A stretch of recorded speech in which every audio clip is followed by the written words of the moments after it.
Chapter 188, When Everything Comes Crashing Down, 2. Bye. Ren, see you later. Bye. Woulda. Bye. Smiling as I waved at my parents and Nola, who were waving back at me as they stood at the front of the house, I turned around and made my way towards the entrance of the compound. As I turned around, the smile that was on my face faded away. Taking out my phone, I dialed Small Snake's number. A couple of seconds after I dialed Small Snake's number, answering the call, Small Snake's voice traveled through the speakers of the phone. "Hello, Ren? Are you coming?" Walking towards the exit of my parents' compound, I cut straight to the chase. "Small Snake, make sure you alert me if anything happens during the time that I am traveling to the destination. I'll be there in 30 minutes. Understood." Pausing for a second, frowning slightly, I asked, "By the way, how much did you spend?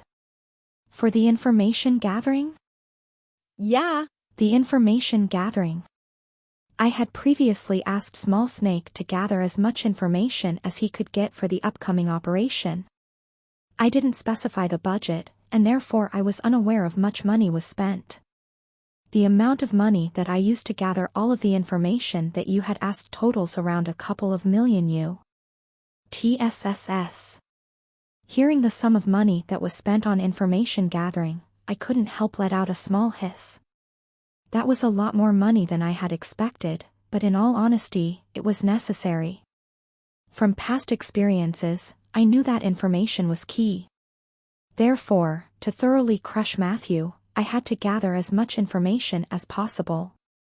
From his past, habits, and everything that was known about him, I had to know everything.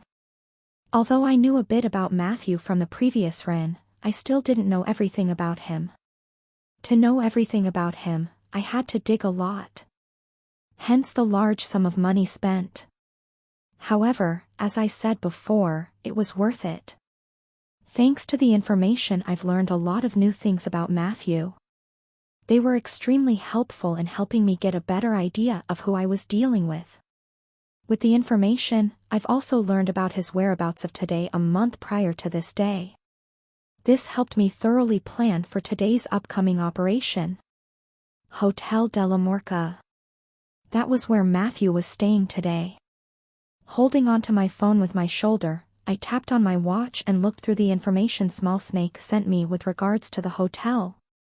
Apparently, the hotel was a very prestigious hotel that housed celebrities and highly ranked heroes. The building was worth over $1 billion and was considered as one of the most luxurious hotel places in the whole of Ashton City.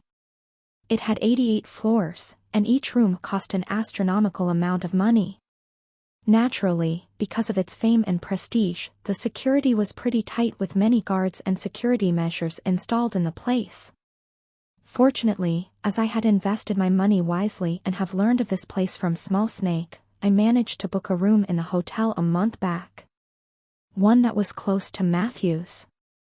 This time I didn't need to infiltrate. Needless to say, I've also had Small Snake thoroughly analyze the hotel as well. From there I managed to learn how many security guards and staff worked in that place, who their strongest individual was, the layout of the building, and so on. I made sure to know everything. This was so that nothing could go wrong.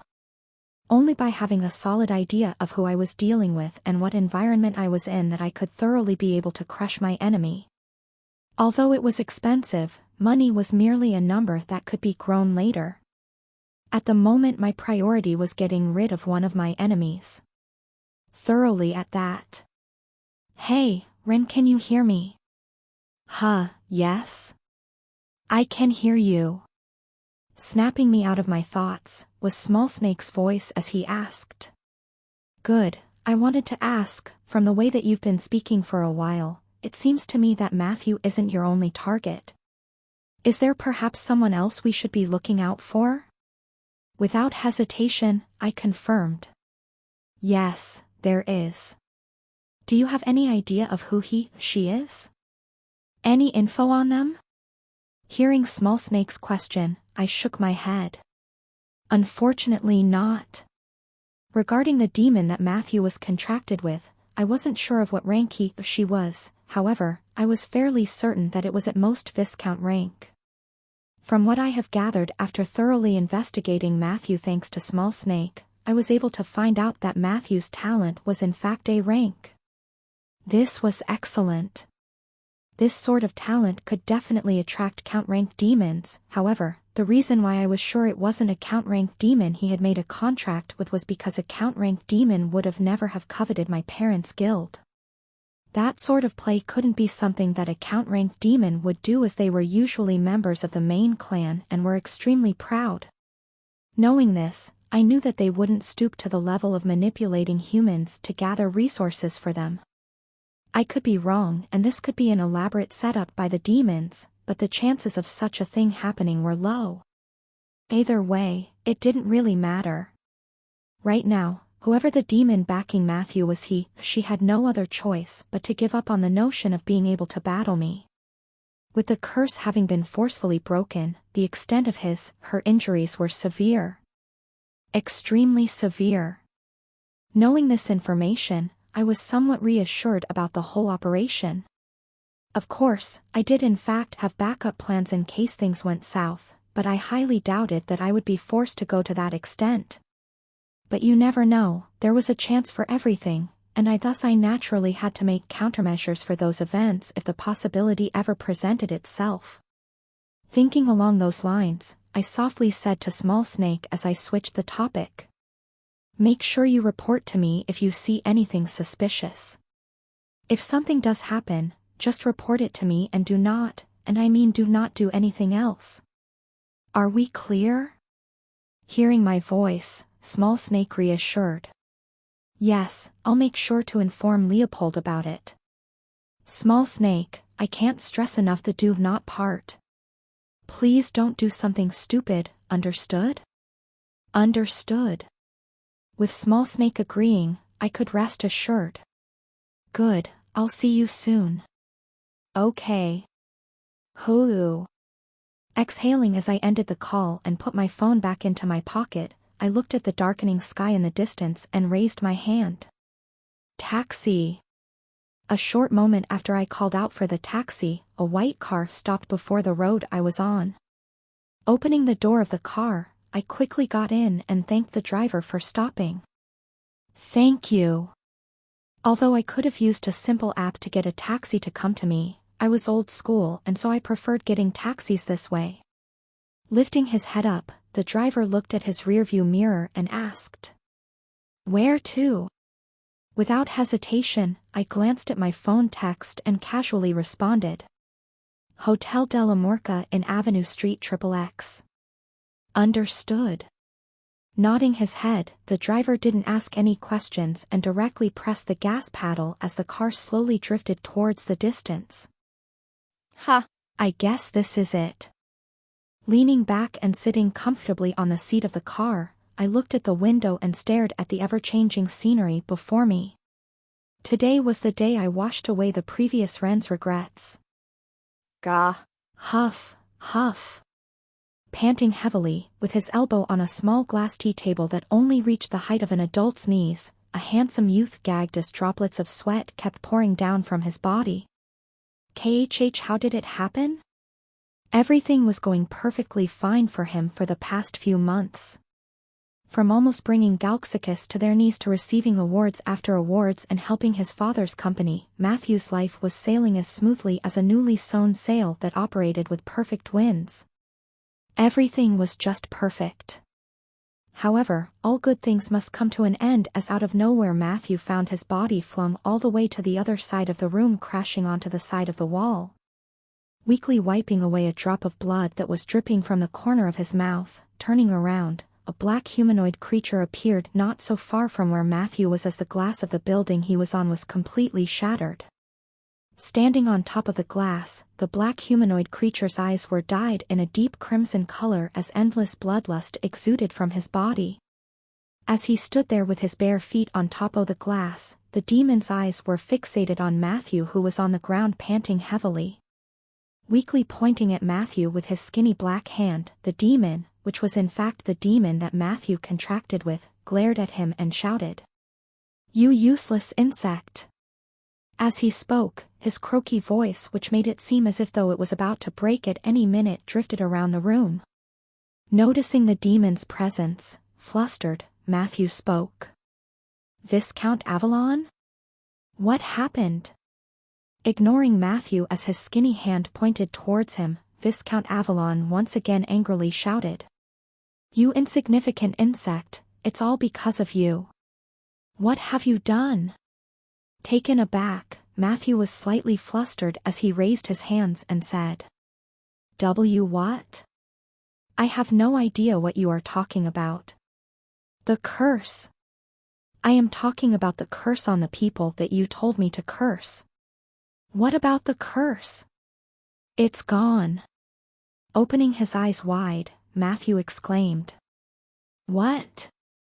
The curse he had placed on Ren's parents was gone? How was this possible? Wasn't the curse supposed to have no cure? What could have possibly have happened? How is that possible? Didn't you tell me that the curse was incurable?" "It was, at least on Earth." Deeply staring at Matthew, who was sprawled on the ground, Viscount Avalon understood that Matthew was indeed telling truth about the matter. However, that did not mean that he would spare him. "It seems that you really don't know, but it does not matter. Had he never have cursed those two people, he would have never have faced such a huge setback. Regardless of who did it, someone had to pay, and Matthew was his current victim. Usually killing a contractee would lead to a backlash, however, this only applied if the terms in the demon contract were fulfilled. However, in this case, with the curse having been broken, the chances of Matthew succeeding in the takeover of Galxicus were now lower, albeit by not much. This was enough for Viscount Avalon to use as an excuse to get rid of him, as it was an indirect breach of contract. Knowing this, staring at Viscount Avalon, who had just raised his hand and was just about to stab him, Matthew moved backward with both his arms and legs and pleaded. Wait, no, think about this rationally. This had nothing to do with me. Don't kill me until I've achieved my goal that you've promised me. You can kiss your goal. Goodbye. Now die."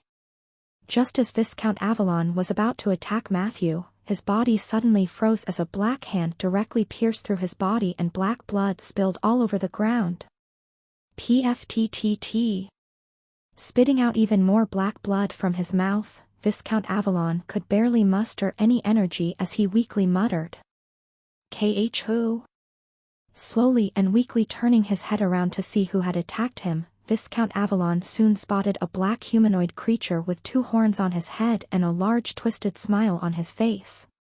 With an amused smile, the demon chuckled. Coo, peekaboo. Chapter 189, When Everything Comes Crashing Down, 3. Coo, peekaboo. Peeking from the side of Viscount Avalon's face, a demon with a twisted smile on his face appeared. Black blood spilled on the ground as Viscount Avalon found himself unable to move. Casually looking at Viscount Avalon next to him, Everblood teased. "Am I intruding?" How? Smiling widely as he looked at Viscount Avalon's shocked face, Everblood retrieved his hand back as a black orb that pulsated a black hue appeared in his hand. If one took a closer look at the black orb, as it rested in Everblood's hands, it slowly lost its hue as threads of demonic energy were steadily moving towards Everblood's body. PFFF, Staring at the orb before him, Everblood licked his lips as he muttered. "Well, with this I should be able to rank up." The orb that was in Everblood's hands was Viscount Avalon's demon core. Aside from devil fruits and regular training, there was another way demons could use to increase their strength. And that was through the consumption of demon cores. By consuming a higher-ranked demon's core, demons could improve their bloodlines and thus raise their strength. However, this was a taboo practice amongst the demons as it was equivalent to cannibalism.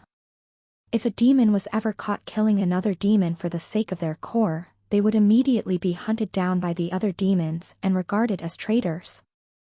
If such practice was allowed, then most demons would kill each other, threatening their population as a whole. But Everblood didn't care. His goals had changed. No longer did he care for the demons, no longer did he care about what they thought of him or what their plans were. His only goal at the moment was one person and one person only. Unless that person tasted true despair, Everblood would stop at nothing regardless of his means to achieve his goal. He had gone rogue.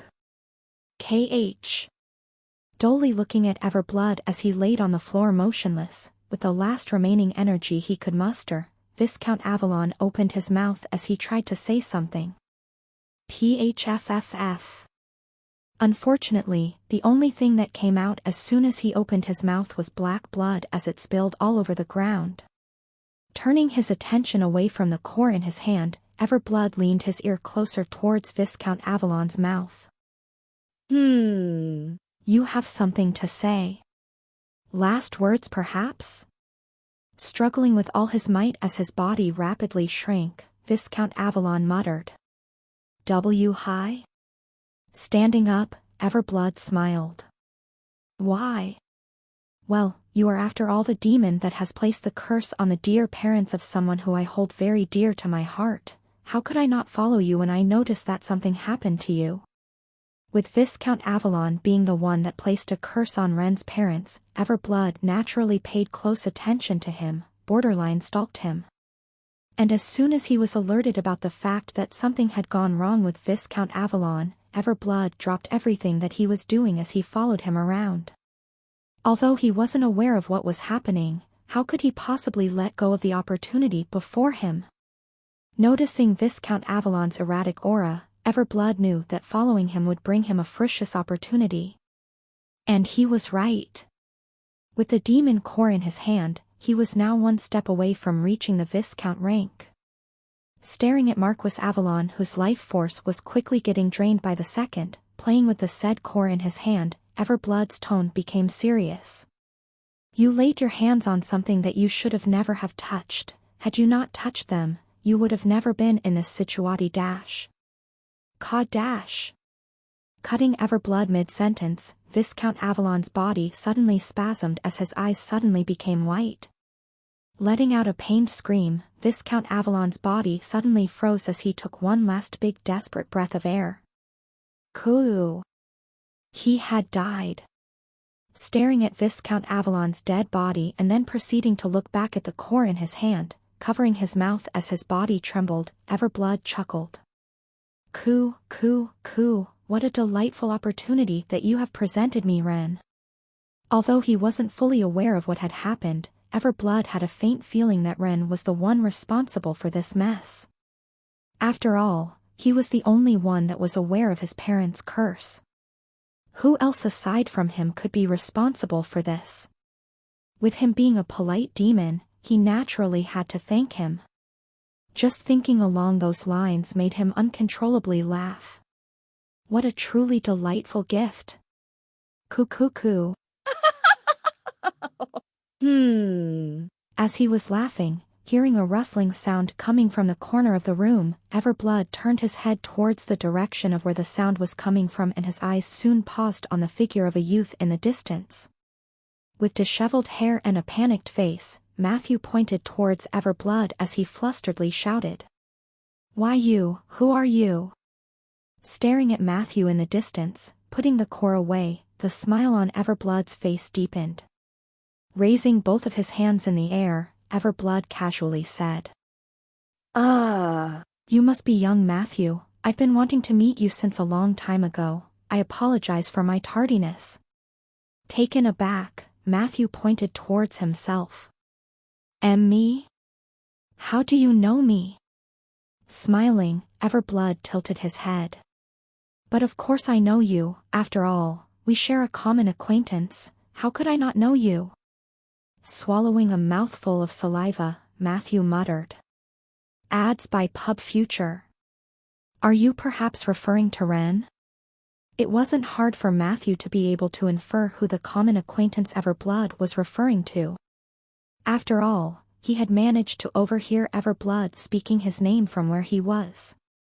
Even if he didn't mention his name, Matthew would have figured it out from all of the clues that Everblood left behind as he talked, like how he mentioned his parents and how he shouldn't have touched them. Staring at Matthew, Everblood laughed. It seems like you aren't that stupid.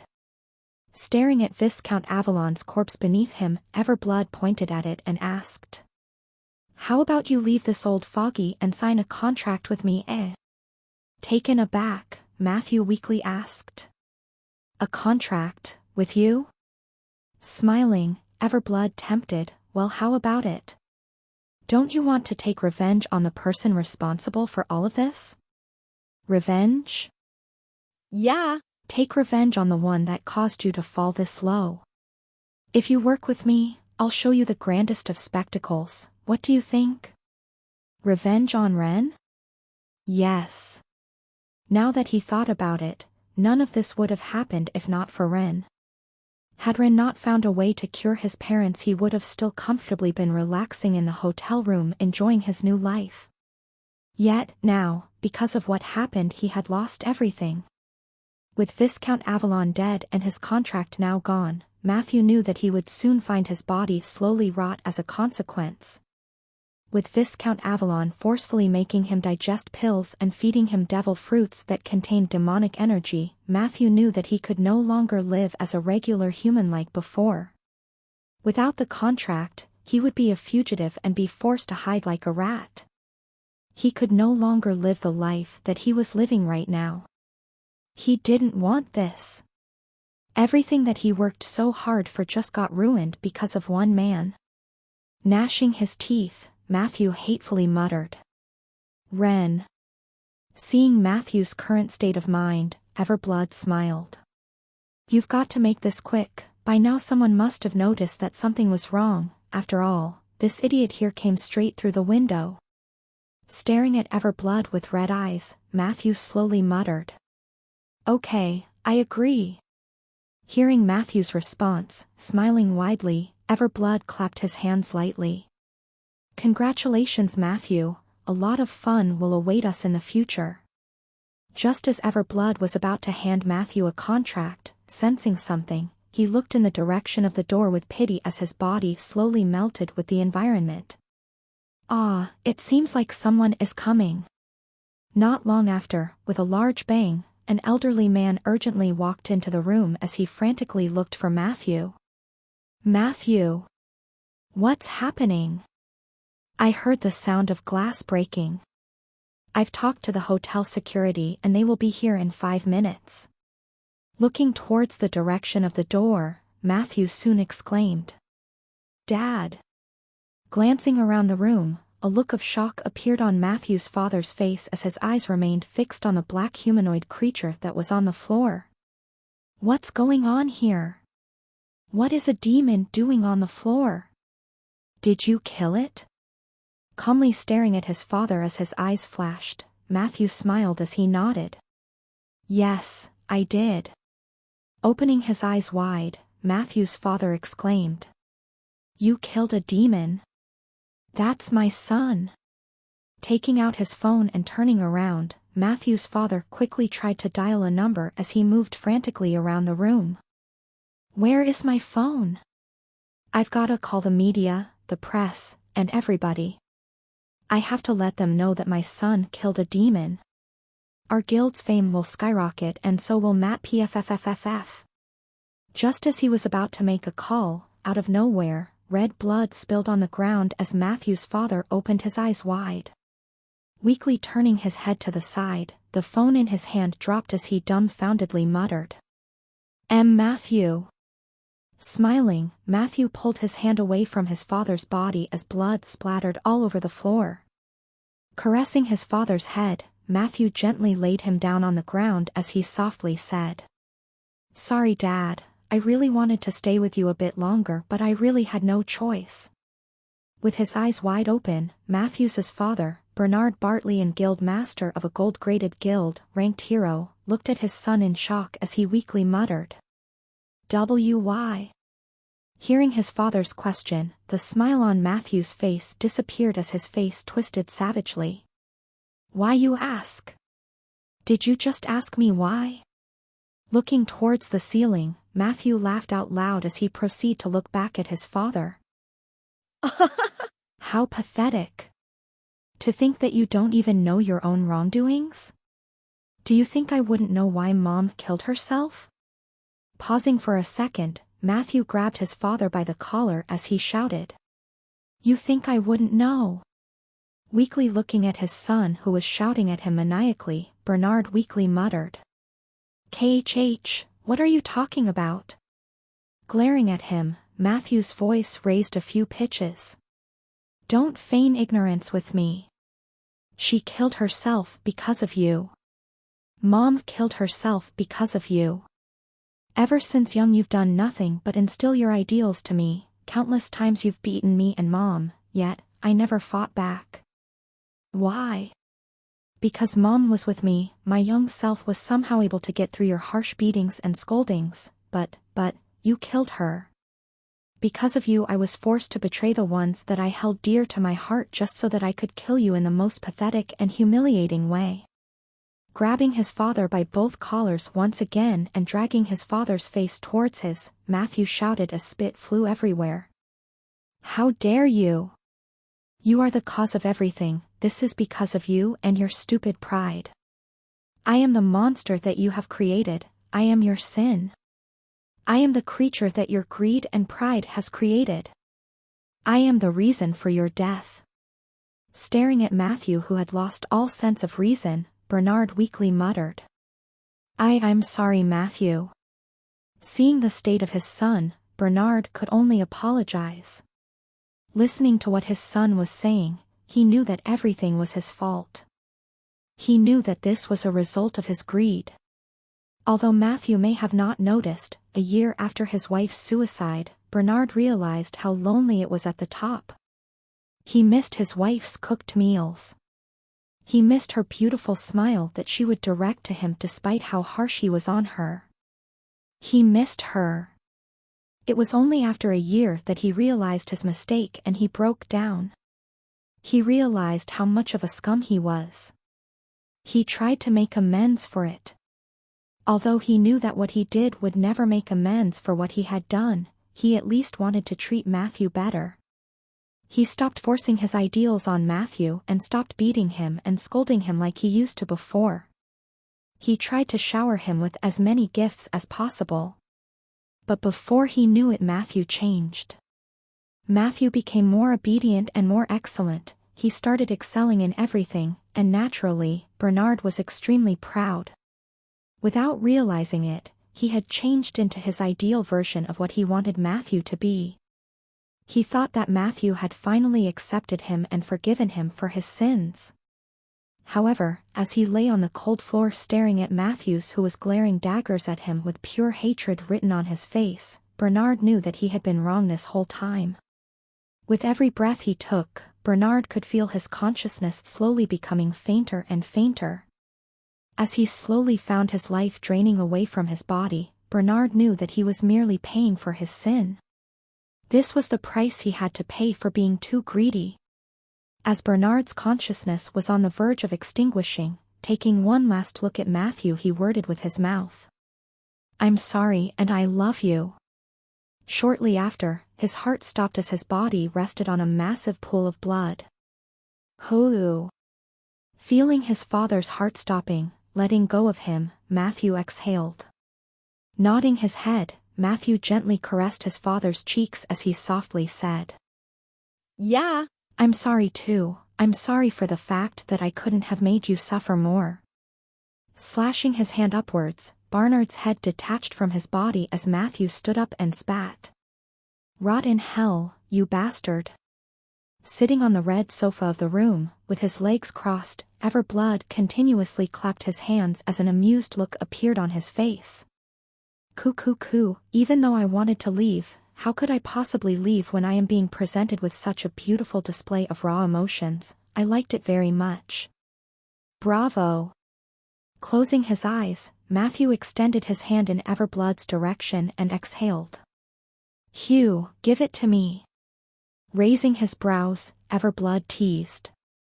Oh my, someone is hasty. Glancing towards the door, Matthew frowned. Didn't you say that hotel security was coming? They are coming, but before they arrive someone else will be coming. Staring at Everblood in confusion, Matthew asked. Someone else? Smiling widely, Everblood nodded his head. Yeah. A dear friend of ours at that. Realizing what Everblood was hinting at, Matthew asked. Could you be talking about? Smiling, neither agreeing nor denying, Everblood stared at the door in the distance as his figure once again melted with the background of the room. Before he disappeared, his voice traveled into Matthew's ears. Our dear guest is going to be here in a minute. We shouldn't be leaving without leaving behind a gift for him, no? Staring at the corpses on the floor, Matthew smiled. Yeah. Chapter 190, When Everything Comes Crashing Down, 4. As the doors of the elevator opened up revealing a quiet hall where a red rug ran all the way down towards the other end of the hall, I stepped out of the elevator and turned right. I didn't have much time. Right when I entered the elevator, I got a message from Small Snake informing me of something happening on Matthew's floor. Therefore, knowing this, I knew I had a time frame of 5 minutes to operate before the security guards from the hotel arrived before Matthew's room. Currently, as I was walking down the corridor that led to Matthew's room, I was neither running nor looking anxious. I was also not wearing a mask to hide my identity despite the fact that cameras were installed in the halls. The reason for this was simple. I had booked a room on this floor. There was no need for me to sneak in or cover up my identity with a mask. I had a solid alibi. The plan was to pretend to pass by Matthew's room and suddenly enter the room with the excuse of hearing that someone was in distress. Once I entered the room and found Matthew and the demon he was contracted with, I would kill them both, and once the security guards from the hotel came, I would pin the blame on the demon for killing Matthew as both parties fought with their life on the line and killed each other. With demonic energy lingering amongst both parties and the fact that the demon Matthew was contracted with was noticeably injured, my excuse would easily be bought. Moreover, with the fact that I was still 16 years old and publicly my rank was still rank, I wouldn't be linked to this case. Although I would be taken into question as a result of this incident, that was as far as they could legally go, as I would make sure to leave no trace of what I had done behind. In addition to that, even if I used the keiki style, no one would link it back to me as no one knew that I practiced that sword art. I had everything thoroughly planned. I was in control. Arriving before the door of Matthew's room, glancing at the cameras of the building from the corner of my eyes, I pretended to be extremely surprised as I moved towards the door and slowly opened it. As I opened the door and took a step in, my body froze. What the? Staring at the room before me, the sight that I had expected to see was nowhere in sight as black blood dyed the white carpet of the room floor. In the corner of the room stood a black corpse that had shrunk significantly. The demon? Dead? What was going on? How was the demon that was supposed to be under contract with Matthew already dead? Confused and looking up, my sight instantly paused towards a certain individual who was standing before the edge of the room where the large glass window of the room used to stand. Looking towards my direction as a peaceful smile appeared on his face, Matthew greeted me. It's been a while, Ren. Frowning, my eyes grew cold. Matthew, was this your doing? Still smiling, Matthew shrugged his shoulders. I'm not too sure myself, it all feels like a blur if I have to be honest. In one moment I was relaxing in my room when suddenly Viscount Avalon, the demon I was contracted with, came into my room saying things like the curse has been broken, what have you done, and blah, blah, blah. Staring at Matthew, who was standing at the edge of the apartment, ignoring what he was saying, I placed my hand on the sheath of my sword as a white hue shrouded my body. I had to end this quickly. There was no need to waste time with useless monologies. I was here to kill him, and kill him I shall. Prior to entering the room, I had thought that everything would have gone as I had planned, but never in my wildest dreams did I expect such a scene to greet me. The demon was dead whilst Matthew was still alive. Just what had happened? Gritting my teeth, I removed all unnecessary thoughts that were circulating inside of my mind as I prepared to kill Matthew right here and now. Right now my priority was to quickly kill Matthew and set up the scenario that I had previously envisioned. That was my priority. Seeing the white hue shrouding my body, raising his hands upwards, Matthew smiled as he took a step back towards the nothingness that stood behind the window. Opening my eyes wide, I shouted, "Hey, what are you doing?" Winking at me, Matthew's body soon leaned backward as he fell back first towards the ground. Right before his body fell, Matthew's mouth worded, "I'll see you soon, Ren."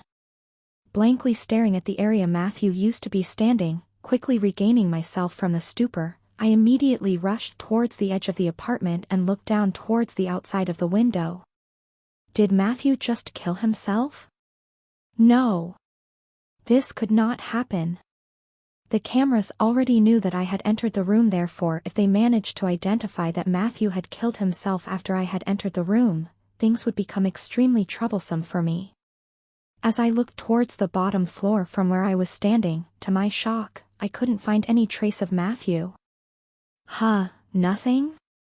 Just as I was staring towards the bottom of the building to see if Matthew's body was anywhere near in sight, suddenly, a large sound came from the front of the apartment as 5 huge bodyguards came into the room and glared at me. With an overbearing pressure emanating from each of the guards' bodies, they shouted, "Security, whoever you are, surrender now." Staring at the guards before me, covering my face with my hand, I clenched his teeth and cursed out loud. Fuck. I've been had. Sitting inside of a white room with a large black mirror by the side of the wall, I tapped on the large metallic table before me. Currently, my face was incomparably dark as I inwardly beat myself up. Everything had gone to *T. The plan that I had thought was perfect failed miserably, and I was currently being confined inside of a remote facility owned by the central government awaiting questioning. Outside of the building, reporters were flocking the area asking for questions. News of what had happened at the hotel quickly made headlines as my face was all over the news. To make matters worse, the fact that I was the only one in the room with the corpse of a demon did not go unnoticed. Rumors about the fact that I had apparently killed or aided in the killing of a Viscount-ranked demon spread throughout the whole of Ashton City. To make matters worse, Matthew, who had disappeared the following night, showed up and endlessly praised me for saving his life by saying things like, "Had it not been for him I would have never been able to escape. He is the one that killed the demon. I saw it firsthand." Damn it. Punching the metal table before me, I couldn't help but curse out loud. I've been had good. Just when I thought that everything was going to go as I had envisioned, I suddenly found everything crashing down on me. All because of one element that I did not take into account. Clenching my jaw, I angrily spat under my breath. Ever blood. I already had my suspicions before with the Angelica accident, but I now knew that Everblood was the one responsible for this accident and everything that had happened before. If before I was only half certain, I was now sure. With Angelica and the demon that Matthew was contracted with out of the picture, the only one that could be responsible for all of this was Everblood. There could be no one else. Even if he hid it from me and refused to show himself, I was sure it was him. There was no way it was anyone else. It could only be him. To make matters worse, although Small Snake and Leopold were keeping an eye on everything, they would have never been able to spot him. Chapter 191, Exposed 1. All right, you can remove your hand. Indifferently staring at a blue orb before me, I removed my hand from it as Irene looked at the tablet in her hand with a small frown on her face. With each passing second, the frown on her face deepened as an odd and confused look appeared on her delicate face. Lifting her glasses up with her finger, she softly muttered, "Odd." After a couple of seconds, alternating her eyes between the orb and me, she once again asked me to place my hand on the orb. "Please put your hand on the orb again." Okay. Heeding her command, once again placing my hand on the orb, I inwardly clicked my tongue as thought to myself.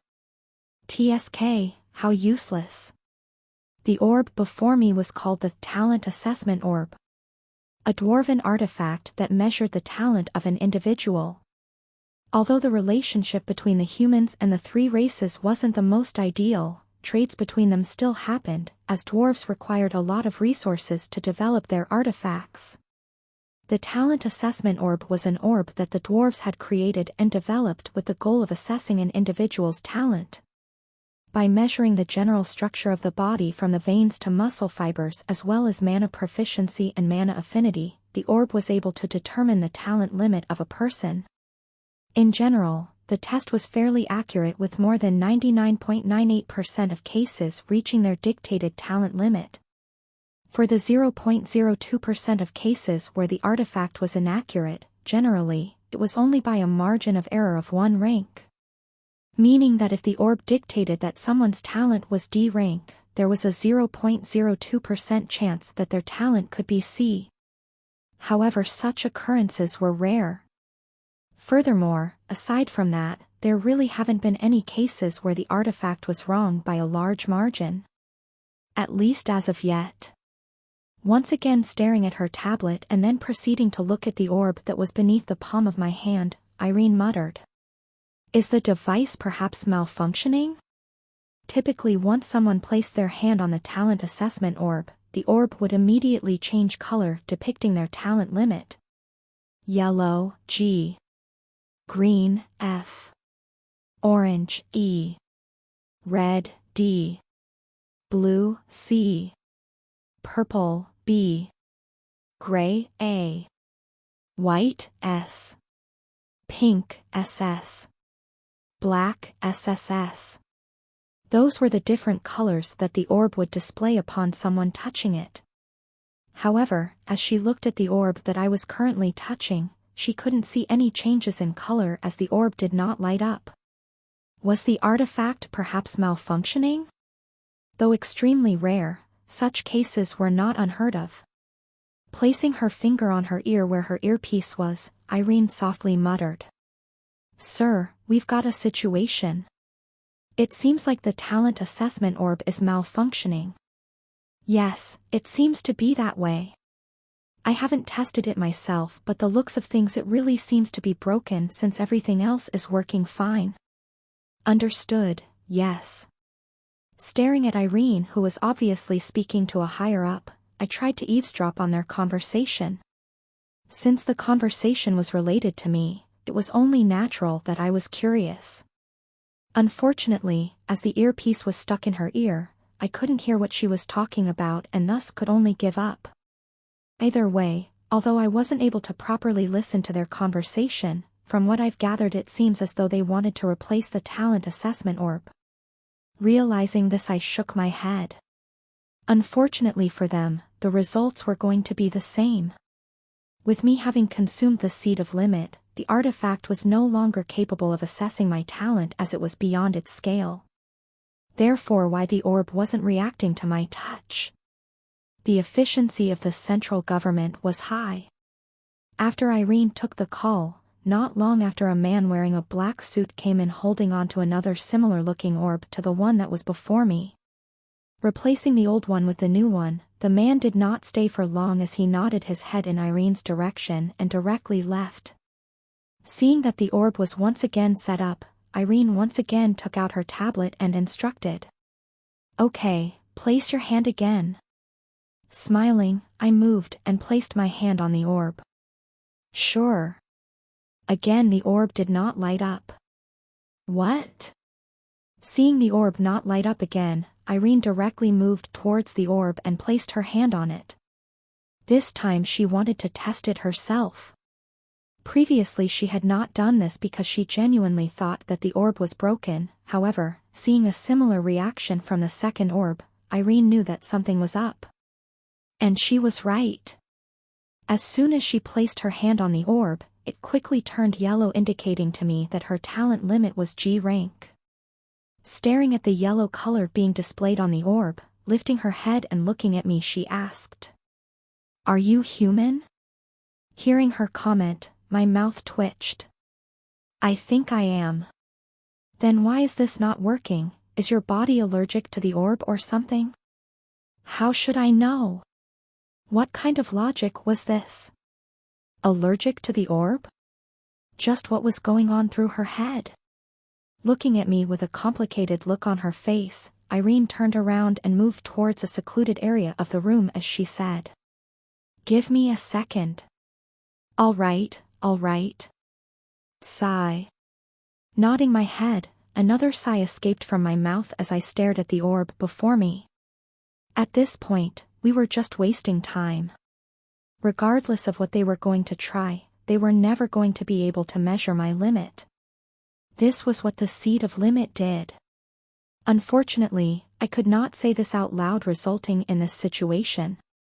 After talking to her higher-ups and coming up with a conclusion, returning towards where I was standing, Irene calmly pointed towards the right side of the room. All right, Mr. Dover, it seems like we will leave that test aside for now. For now, we will now measure your rank. Good. It seems like they have given up on my talent assessment for now. Okay. Nodding my head and turning my attention towards where Irene was pointing at, I soon spotted a large metallic capsule that stood upright. Next to the capsule was a black monitor that was facing away from the capsule with different numbers and data displayed on it. Seeing the machine, a bitter smile appeared on my face. Although I had never seen it in real life, I instantly knew what that machine did. Measure someone's rank. Yes. The machine before me was a machine that measured someone's rank. Although I was unsure about the technicalities of the machine, I knew that it could measure someone's rank extremely accurately with an extremely small margin of error. Regardless of how much someone tried to hide or suppress their rank, it would not go unnoticed by the machine. Calmly walking towards the capsule and standing next to it, extending her hand, Irene said, "Okay, now please enter the capsule." Understood. Nodding my head as an extended sigh escaped from my mouth, I calmly walked towards the large capsule in the distance and entered it. Unlike before with my talent assessment, I knew that I couldn't dodge this one. I knew that my E+ rank would soon be exposed. And from there, although they wouldn't be able to know what my talent was, they could more or less make a guess, as a 16-year-old E+ rank was almost unheard of. A couple of seconds after the doors of the capsule closed, I suddenly felt a weird tingling sensation around my body as my mana instinctively channeled around my body, and a white hue exuded from my body. Although the sensation I was feeling was not annoying, it was still uncomfortable, therefore I wished for it to end sooner. Fortunately, my prayers were quickly answered, as not long after, the tingling sensation stopped and the capsule opened and steam rose everywhere. Exiting the capsule, as the steam died down, the first thing I saw was Irene's shocked face. Seeing the shock displayed on Irene's face, turning around and looking in the direction of where she was looking, a bitter smile on my face as I saw the large E+ displayed on the screen. Yep. There was no going back. Since this was a public case and a fairly high-profiled one, the test results would soon become public for the whole world to see. And once that happened, I knew that I could no longer operate as I did before. Thinking along those lines, turning my attention back to Irene, who was looking through her tablet, I irritably asked, "Am I free to go?" Snapping Irene out of her thoughts was my annoyed voice as she looked at me in shock. Nodding her head, she stepped to the side and said, "Yes, you may leave. We have taken all of your answers and have also finished with the testing. You are free to go. We will soon send you an email detailing the follow-up of our investigation. Thank you for cooperating with us. MHM." Hearing her explanation, I nodded my head and quickly made my way towards the exit of the room. I honestly did not listen to what she had said. My mind was currently racing as I started thinking of the future that lay ahead of me. Given the circumstances, I knew it was about time that I stopped hiding.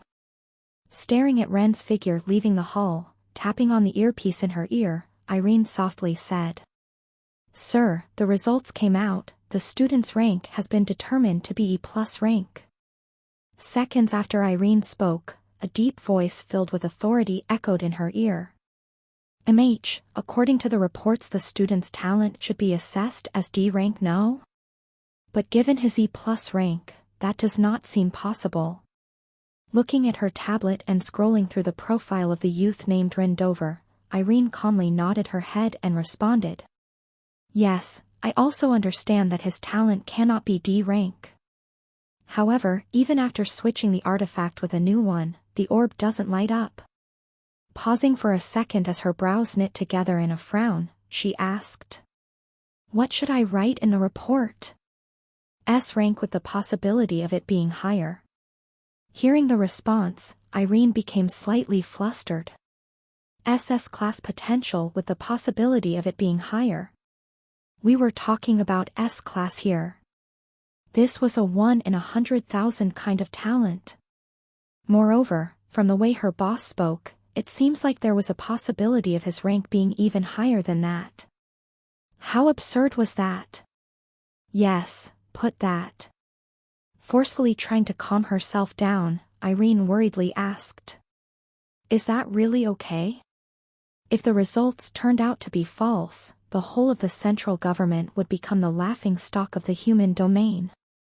After all, everyone that had the potential of reaching S rank was regarded as a prodigy. If it turned out that his talent was in fact not S rank, countless resources and time would be wasted nurturing someone that in the end would not achieve what was determined of him. This would naturally create dissatisfaction amongst the general public, resulting in the reputation of the central government would drop. In Irene's opinion, this assessment was too hasty. They needed to quickly think of other ways to assess his talent. Hearing the worry in Irene's voice, the person she was talking to reassured as he calmly explained. Yes, do not worry. I'm fairly certain about my assessment. How? Simple really, if you think about it logically. According to historical records, reaching E rank at the age of 16 is an indication of someone having a talent above a rank. For him to be E+ at 16 years of age, it can be quite safe to assume that his talent rank is around S if not more. As she was listening to her boss speak, placing her hand on her chin, Irene suddenly realized that what he was saying was in fact true. According to all historical data, all of the youth that reached such rank at that age were indeed people that had an extremely high talent. The reason was simple. The closer someone was to their talent limit, the slower their progress. The greater their talent was, the faster their training. Therefore, although the talent assessment orb was unable to measure his rank, if you thought about it from this perspective, his talent did indeed seem to be around S rank. Thinking along those lines, Irene closed her eyes and nodded her head. I see, I understand. All right, I will do as you say. Good, inform me if you find anything else regarding that student. He has piqued my attention. Yes, understood. Turning off her earpiece and taking out her glasses, Irene pinched the middle of her brows as she muttered. Just what kind of monster have we discovered? Unaware of what was happening in the room Irene was in, walking out of the room, after moving across a couple of corridors I took the elevator and directly headed towards the lobby of the building. From what I've been informed, my parents were waiting for me in the lobby of the building. Because this was only a questioning as I wasn't arrested, I was pretty much free to go after they asked me a couple of questions and measured my rank. Unfortunately, because of the incident, I pretty much lost a day and therefore skipped a day of lectures. Knowing this, I knew that I had to hurry back to the academy. At the moment my current plan was to meet up with my parents before going back home to pick up Angelica and quickly returning back to the academy. Just thinking of the scolding I would get from Donna caused me headaches. Who's that? Exiting the elevator, my footsteps soon halted for a second as I spotted my parents chatting with a tall beauty in the distance. Squinting my eyes to get a better look at who they were talking to, recognizing the identity of the female, I exclaimed. Miss Longburn? Talk about the devil. What in the world was she doing here? Chapter 192, Exposed, 2. Miss Longburn? Wearing a loosely fit white t-shirt that was tucked beneath her blue jeans, I spotted Donna leisurely conversing with my parents in the distance. Hearing my exclamation and turning around, Donna raised her brow as the edge of her lips faintly curved upwards. It seems like Rin is done with the questioning. Before I had any time to realize what was going on, I suddenly found my mother jumping in my direction as she embraced me tightly. My baby Ren. Oof. Pounced by her, I almost lost all the air inside of my lungs as the wind was knocked out of me and took a couple of steps back. Recovering slightly, I couldn't help but think to myself. Seriously, was my mother really F-ranked? It felt as if I was rammed by an elephant. Obviously, I kept those thoughts to myself as I didn't have a death wish. Although my mother was usually very nice, once she was angry she was scarier than anything that I had ever seen. Never mind Everblood. Not even the Demon King could rival my mother when she was angry. Recalling the last time I saw her angry sent shivers down my spine. The only thought I had at that time was to run as far away from there as possible. I saw death itself staring at me. After embracing me for a solid couple of seconds, detaching herself from me, my mother instantly patted my body completely as worriedly asked. Are you hurt anywhere? Are you okay? Did anybody hurt you? What happened to you? Under her barrage of questions, shaking my head I patted my arms as I calmly responded. I'm okay. As you can see, I'm perfectly fine. Are you really okay? Yup, never been better. Actually, that was a lie. Although nothing happened to me during the accident, my arm was still not fully recovered from what had happened back in Amora. In fact, unless I consumed an advanced potion I'd probably not be able to fully recover the sensation in my arm. Problem was, given the price that advanced potions went for, recovering my arm would still take a long time as I currently could not afford it. Although I had encountered a lot of fruitful opportunities in Amora, I still had to be careful when selling the stuff that I got as it could arouse some suspicions amongst the demons. After all, I did fuck over a Marcus-ranked demon. Although extremely low, there could be a chance that one of the items that I had sold was recognized by one of the demons, alerting Marquis Azeroth of the fact that the possible thief was staying on Earth. Actually, thinking about Marquis Azeroth, was he doing well? I bet that right now he took more damage from me stealing all of his stuff than from fighting against the Orc Chief. Thinking along those lines, a small chuckle escaped from my lips. Either way, my mom didn't need to know that. Therefore, looking around I calmly tried to divert the topic. Where is Nola? Nola is at the daycare. Daycare? What about Pudding? Pudding is at home. Because we were in a rush we weren't able to bring her with us.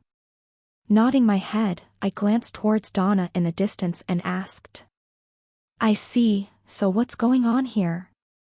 Turning her head and similarly staring at Donna in the distance who was talking to her husband, my mother calmly said. Miss Longburn came here all the way from the academy to pick you up. She came to pick me up?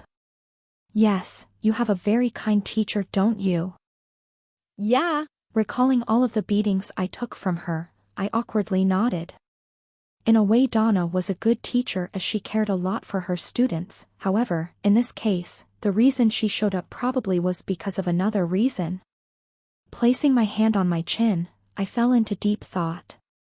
I guess the case was too high profile for her and the academy to ignore. After all, it involved the direct death of a Viscount-ranked demon. Normally, this wouldn't have created a fuss, however, unfortunately, this was a different case as the person directly responsible for the demon's death was a 16-year-old kid. There was no way it wouldn't garner the media's attention. A 16-year-old student aids in the killing of a Viscount-ranked demon. Just imagining the headline of tomorrow's paper caused me to have a massive migraine. It was already bad enough when Amanda killed Elijah. Now that I was directly involved with the death of a Viscount-ranked demon, the waves it would cause would be a lot greater. Just the thought made me want to puke. Ren, we should be going. Finished exchanging a few words with my father, snapping me out of my thoughts as she waved at me, Donna called from the distance. Nodding my head and staring at my mom, who still had a worried look on her face, I felt slightly warm inside of my heart as I said, "Mom, I've got to go." Mom understands. Staring at Donna in the distance, my mother nodded her head and proceeded to take out something from her dimensional storage that was in the form of a silver ring. Shortly after, a black hoodie appeared in her hands as she handed it to me. "Here, Ren, take this. This should still fit you nicely." Raising my brow, I looked at the hoodie in her hand as I tilted my head. "A hoodie?" Nodding her head multiple times, my mother patted the hoodie in her hand with a serious expression. "You're going to need this." "Okay." Seeing how serious my mother's face was, I proceeded to nod my head as I took the hoodie. Something told me that I would really need this. "Ren, follow me." Taking one last look at my mother, I heard Donna's voice in the distance urging for me to come. Nodding my head, I waved Goodbye at both my mom and dad. "Bye Mom, bye Dad, I'm leaving now." Standing next to my dad, my mother smiled sweetly as she waved. Goodbye. "Bye Ren, contact us as soon as you get back to the academy." "Be safe, son." Yeah. "Sure." Waving Goodbye to my parents, arriving before the entrance of the building, Donna halted her footsteps and stared at the hoodie that was in my hands. Pointing at it, she said, "Before we leave, I suggest you put the hoodie on now." Taken aback, I looked at Donna and asked, "Now?" Firmly nodding her head, Donna strictly ordered, "Now." "Okay." Though confused, I did as Donna told me and put on the hoodie. Although I knew that there were reporters outside, seeing the seriousness in both my mom's and Donna's faces, I instantly understood that the situation may have been worse than I had expected. Now this was going to be troublesome. "Here, pull down the hoodie." After putting the hoodie on, staring at me for a couple of seconds, and leaning closer to me, Donna extended her hands forward as she pulled down the hood to cover my face. As she did that, her face came a couple of inches away from my face, catching me off guard. Fortunately, this did not last for long as Donna quickly took a couple of steps back as she smiled. Putting her hands on the handles of the door, she asked, "Are you ready?" Nodding my head, I seriously said, "Ready." "Okay." Opening the doors of the building, as soon as I stepped outside revealing the cloudless blue sky, I instantly understood why everyone was so adamant about the hoodie. "Mr. Dover, look over here." "Mr. Dover, is it true that you were able to aid in the killing of a Viscount-ranked demon at the age of 16? "Mr. Dover, can you tell us what had happened yesterday night? What were your thoughts when you killed a Viscount-ranked demon? Were you really able to kill a Viscount-ranked demon, or are you just taking the credit from someone else?" With clicking sounds coming from my left and right, reporters appeared everywhere as they surrounded the area I was in. Lowering the hood of my hoodie, I silently cursed to myself. Fuck. This was much more than I had expected. Amusingly looking at me from the side, Donna glanced at the reporters waiting outside as her amethyst-colored eyes shone slightly. Opening her mouth, her crisp and pleasant voice traveled through the ears of every reporter present. "Please move away." Instantly, as if everyone turned into a zombie, heeding her command, everyone took a step back and paved a path for Donna and me. "Let's go."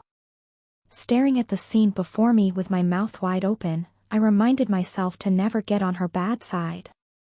Yup. Definitely not.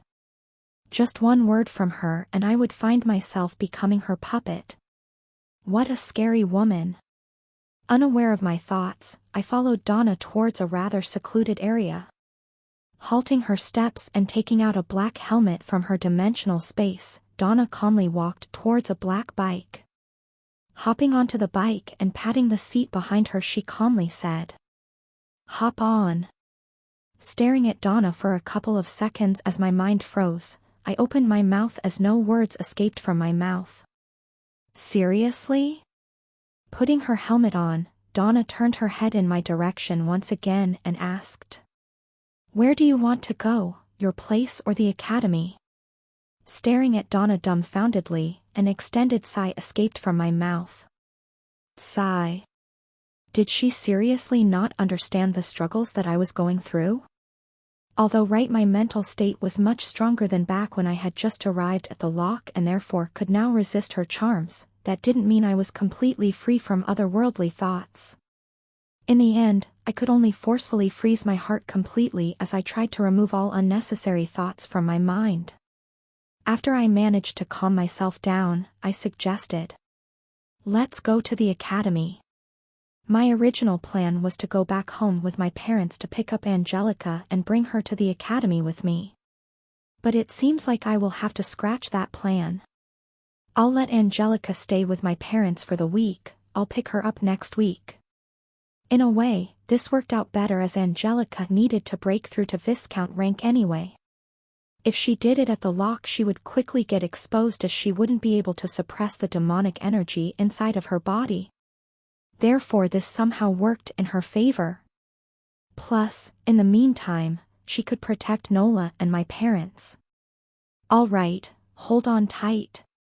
Nodding my head and sitting on the back seat of the bike and putting my hands on Donna's slim and soft waist, I softly muttered, "Sure."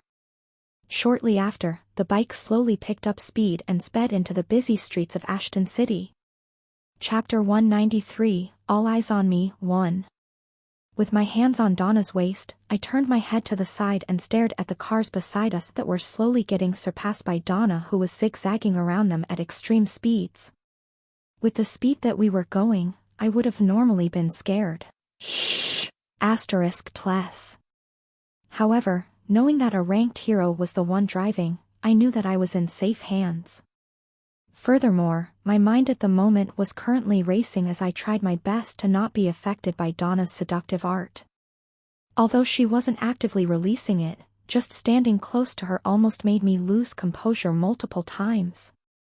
This was really taking a toll on my mental fortitude. Fortunately, helping me distract myself from all of the unnecessary thoughts that I was having, Donna came to the rescue as she asked, "So, your rank is E+?" I was instantly taken aback. "How did you know? I thought that the results weren't even out." How could she had possibly known? Briefly glancing at my dumbfounded expression and rolling her eyes beneath her helmet, Donna replied, "Who do you think I am?"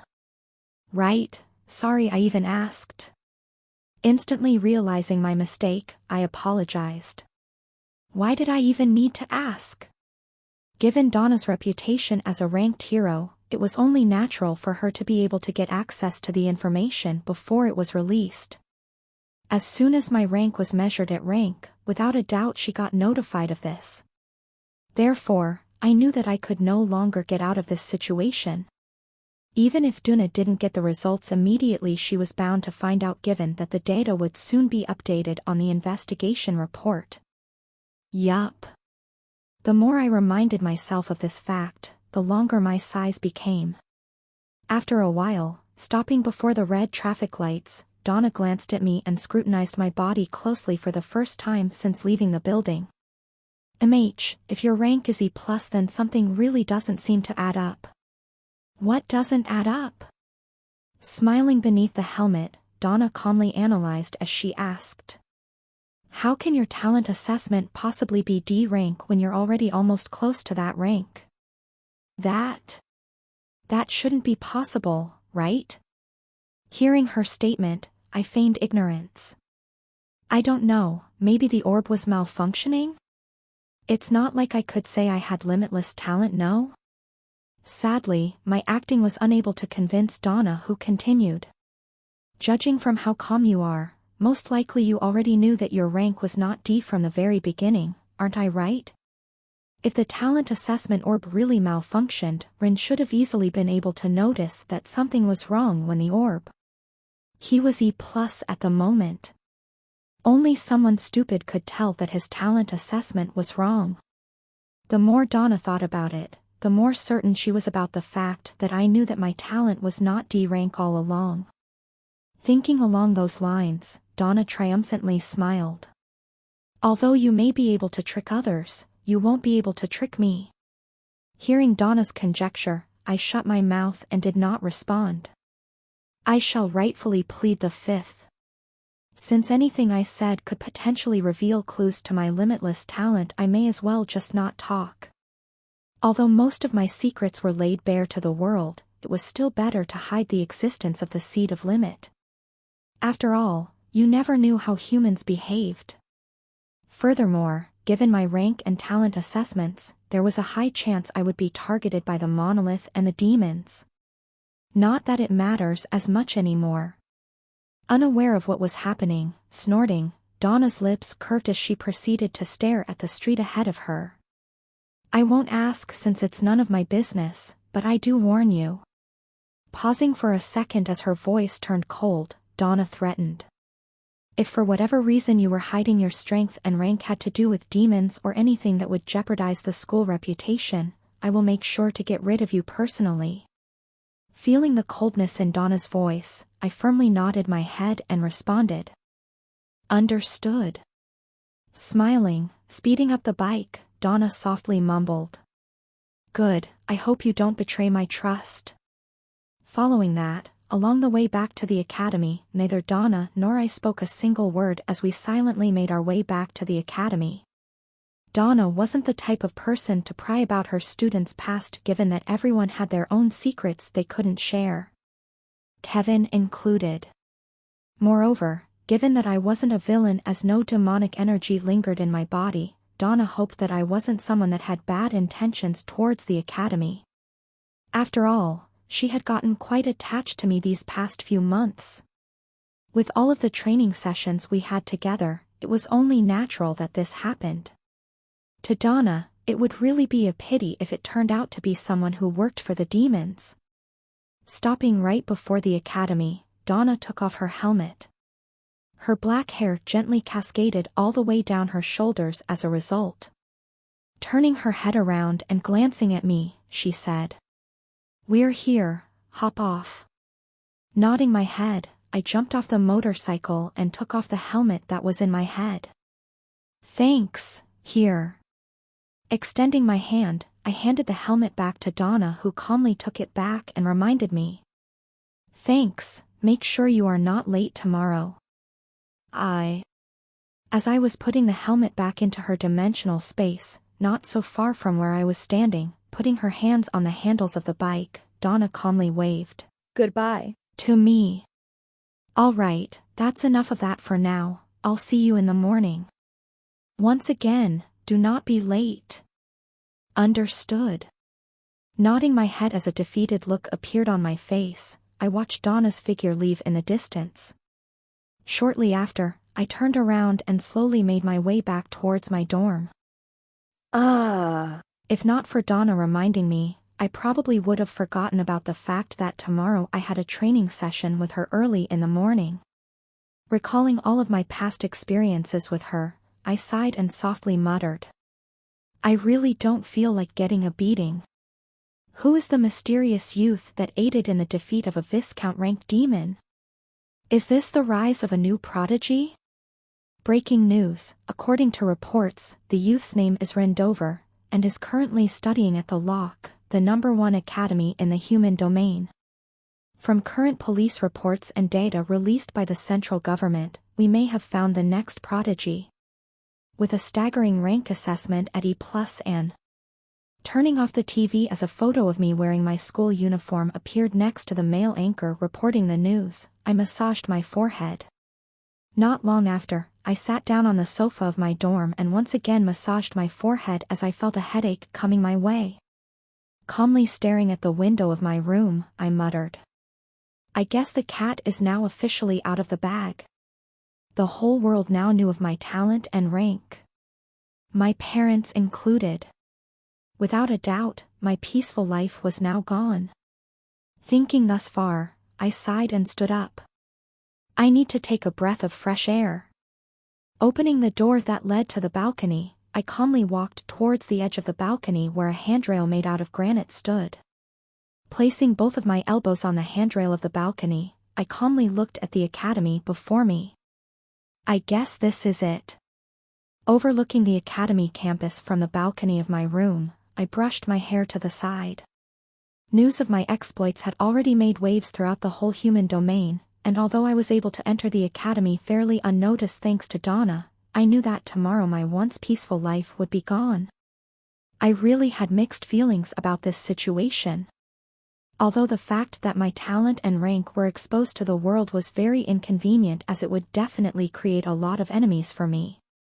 Honestly, aside from that, there were also advantages that came from standing out. Like gathering the attention of a large organization that would do anything to protect me and my talent or to appear more dominant against my opponents. Leaning on the handrail of the balcony and staring at the star-filled night, a bitter smile appeared on my face. Turning around and looking at my room, I softly muttered. Would I still be in this room? With my talent soon becoming known throughout the academy, it wouldn't be strange for me to be allowed access to the Leviathan building. It's just that I felt that it was a bit of a pity. Although I wasn't able to stay here for long, I had actually made two proper friends here. Leo and Ram. For the past month that I had been with them, I always hung out with them at night as we tried all of the restaurants near the academy. I also loved relaxing and chilling with them back in my apartment or their apartment as we played cards. Aside from that, I knew that I still had unfinished business here. As I thought along those lines, with my brows knit and placing my hand on my chin, I mused. Tyrants aside, I guess I don't really have to worry about Ava.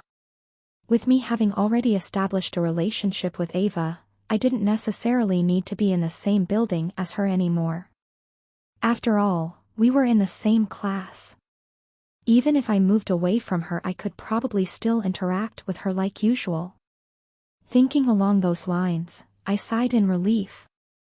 Now that I had gotten the flute of Artemis, having Ava join our group was a must. With her, the strength of the mercenary group would without a doubt soar to unprecedented levels.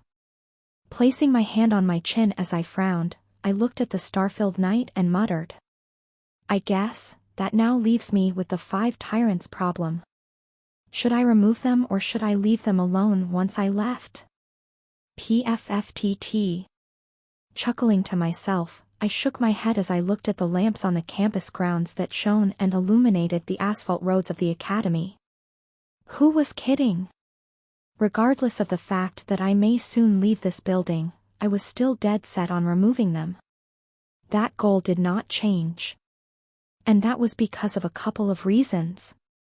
1. Making Leo and Ram's life more bearable. With them losing time stamps, their growth would be hindered, which was not good as they were fairly talented. Secondly, because I was a petty person. As they had stolen from me, I had to let them know their place. I wasn't just going to let someone steal from me and let them walk scot-free. Lastly, this project was chosen in order to maximize the profit that I would gain from the operation of eliminating the 5 tyrants. Thinking about the plan that I had prepared in order to eliminate the 5 tyrants, my brows knit together as I softly mumbled. I guess I need to make changes to my plans. Before, my plan was made with the thought of not interfering with the plotline, adding a lot of restraints to them.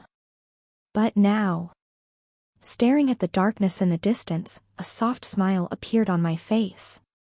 Now I didn't really need to worry about it anymore. As the wind blew and brushed past my skin, extending my hand forward, I caught a leaf that drifted along with the wind.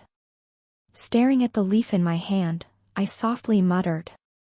I guess it's about time I changed along with the changes in my plans. My memories of the novel. I knew that I could no longer rely on such knowledge like I used to before. What I so desperately wanted to keep was no longer going to be something I could use to my advantage. The changes that I have caused since reincarnating into this world have slowly piled up together, changing the original course of the novel. In what way the changes I have brought will affect the future, I had no way of knowing. But what I did know was that I had to change along with the changes that I had brought. There was no longer a need for me to keep the storyline as it was before. It was time for me to personally take matters into my own hands and protect this world for my sake and the sake of those whom I hold dear. Releasing the green leaf in my hand as it once again drifted in the sky, I muttered. In a way, I guess this is better. Although a lot of troubles lay ahead of me, I knew that the end result would make up for the struggles. Just like a pawn. I could only move forward and not backward. This was merely the beginning of my life in this world. End of Volume 1.